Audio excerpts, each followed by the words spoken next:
আসসালামু আলাইকুম। আমি আবুল খায়ের 161 নম্বর ছত্রাজিতপুর সরকারি প্রাথমিক বিদ্যালয়ের প্রিজাইডিংয়ের দায়িত্বে আছি। ইনশাল্লাহ আল্লাহর রহমতে সুষ্ঠুভাবে ভোট সম্পন্ন হচ্ছে। যথারীতি সকাল 8টা থেকে 4টা পর্যন্ত ভোট গণনা চলবে। এখন পর্যন্ত ভোট গণনা খুব ভালোইভাবে চলছে। এখানে সার্বিক পরিস্থিতি সবই সন্তোষজনক এবং সুন্দর পরিবেশে আম গাছের নিচে ছায়া ঘেরা স্থানে সুন্দরভাবে ভোট অনুষ্ঠিত হচ্ছে। সামান্য 10টার দিকে অল্প বৃষ্টি হয়েছিল, কিন্তু তাতে ভোটারদের আগমনের কোনো সমস্যা হয়নি। আপাতত এভাবেই সব কিছু সম্পন্ন হচ্ছে।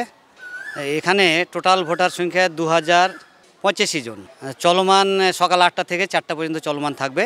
তবে যারা ওই বুথের প্রাচীরের মধ্যে থাকবে, তাদের যতজন থাকবে ততজনকে আমরা ভোট নিতে নির্দেশনা থাকবে।